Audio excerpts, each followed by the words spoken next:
What's up mga senpai? For today's mini tour, samahan nyo kaming pumunta ng kusuriya or drugstore dito sa Japan. Ang katumbas nito ay parang Mercury Drug natin sa Pilipinas.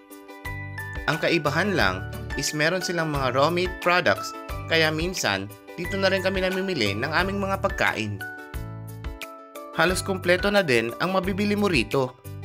Kaya madalas dito kami namimili dahil nandito na din ang mga gatas at diapers ng mga bata.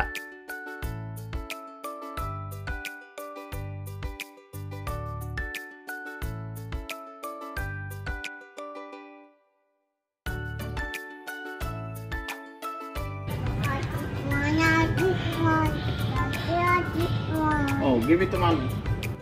Nakabudol na naman si Bunso. May mga loyalty cards din pala or suki cards ang mga shops dito na kung saan kapag nakaipon ka ng points, pwede mo siyang gamiting pambili. Kanya-kanya din ang dala ng grocery bags dahil may bayad na ang plastic cellophanes. Kamot ulo na naman ang tatay nila. Maraming salamat sa panonood mga senpai. Hanggang sa muli!